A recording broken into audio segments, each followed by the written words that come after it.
Le programme des Nations Unies pour le développement au Burundi punit d'un cycle en partenariat avec le ministère du Commerce et du Tourisme et l'Association des femmes ingénieurs ont organisé en date du 11 décembre 2019 une séance débat à l'endroit de jeunes filles et femmes venues de toutes les provinces du pays afin de partager les connaissances sur les opportunités, défis et le leadership des femmes dans les métiers des sciences qui sont classiquement réservés aux hommes mais qui de plus en plus sont ouverts aux femmes.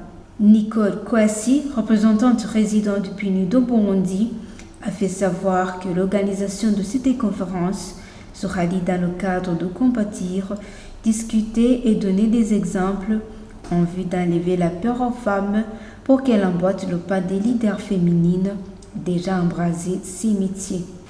L'objectif, c'est de partager des expériences.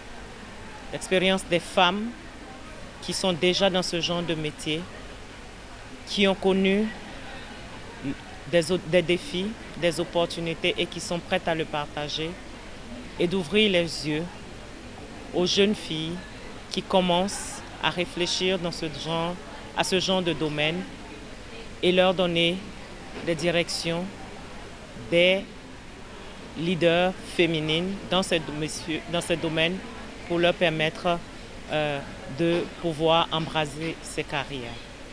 Le deuxième objectif, c'est la sensibilisation.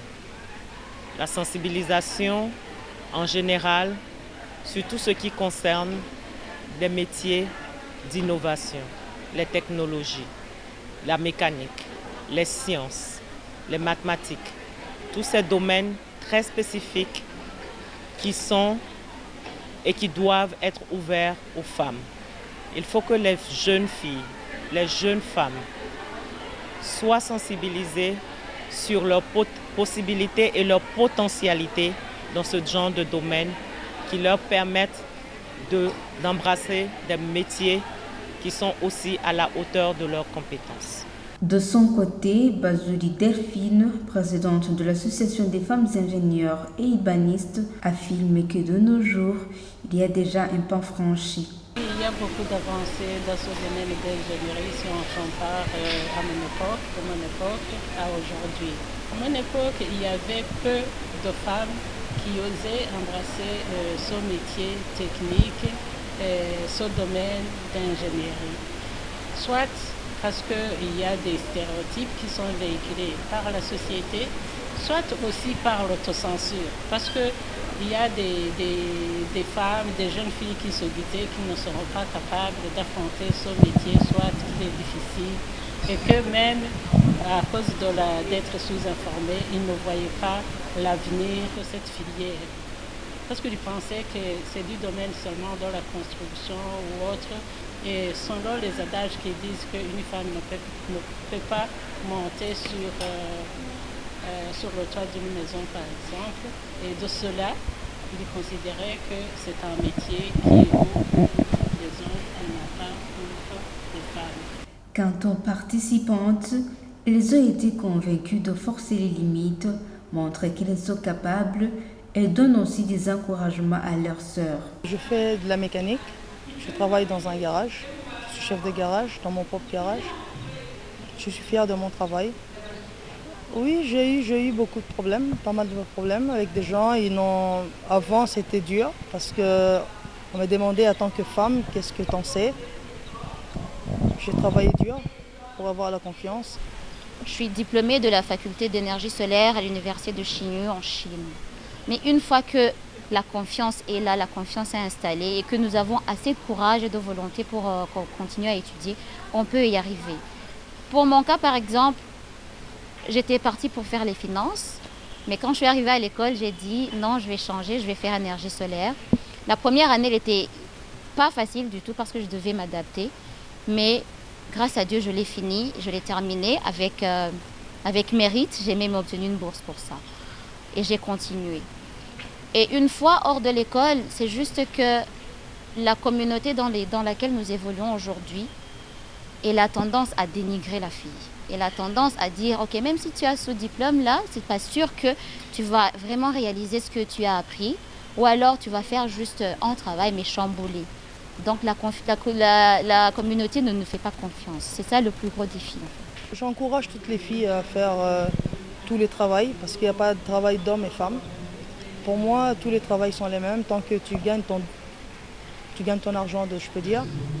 J'encourage toutes les filles, toutes les femmes à travailler dur, à travailler dans tout. La mécanique aussi, c'est très facile. C'est très facile. Il faut s'approcher, il faut poser des questions, il faut savoir. C'est comme un patient qui va voir un médecin, je peux dire. Je suis docteur des véhicules. Pensez, allez-y, n'ayez pas peur, ayez confiance en vous-même, parce qu'il n'y a rien qui est impossible à quelqu'un qui veut vraiment réaliser ses rêves.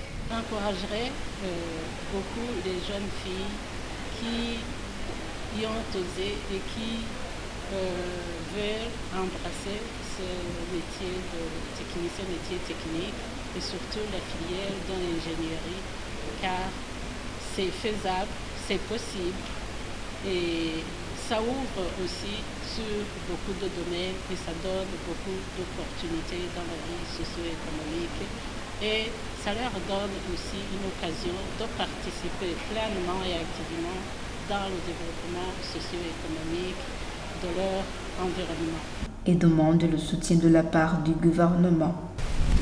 J'apprécierais le fait que le gouvernement encadre, encourage les filles à s'intéresser aux sciences, à par exemple créer des bourses qui sont spécialement dédiées aux filles dans le domaine scientifique. Parce que c'est vrai, dans la plupart des pays, ils offrent des bourses, mais dans ce que moi j'ai appris, il n'y a aucune bourse. Tu es obligé de payer par toi-même ou d'avoir un sponsor. Donc, avoir un gouvernement et parler avec ce gouvernement pour qu'ils instaurent des bourses dans le domaine des sciences et surtout pour les filles serait vraiment en plus pour notre pays. Parce que l'énergie solaire, par exemple, c'est un domaine qui est là, qui est en développement, dont nous avons besoin ici chez nous, mais malheureusement, il n'est pas assez représenté, il n'y a pas assez de personnes qualifiées pour vraiment nous dire que nous sommes en train de faire un pas. Il faut créer plus d'écoles de métiers, d'ingénieurs spécialisés.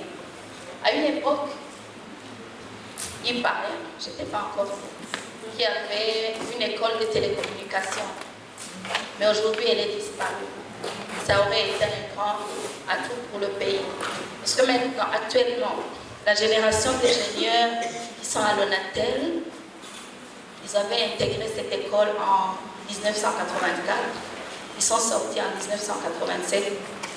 L'ONATEL repose sur ces gens. Donc je pense qu'il faudrait une école dans ce sens pour que l'État puisse compter là-dessus. Il faut sensibiliser les jeunes sur l'égalité des genres. Ça pourrait nous permettre de nous sentir moins mal à l'aise avec ces métiers. Il faut aussi promouvoir l'éducation de la fille. Parce que pour que les filles embrassent les métiers, il faut d'abord qu'elles aient étudié, puisque jusqu'en 10e. Il faut encourager aussi la création d'emplois en soutenant les initiatives des jeunes ingénieurs qui peuvent offrir du travail aux autres jeunes et aux filles en particulier. Les jeunes filles sont appelées d'oser, de vaincre la sous-estimation, tout en sachant que les métiers du futur sont les STEM, Science, Technology, Engineering and Mathematics.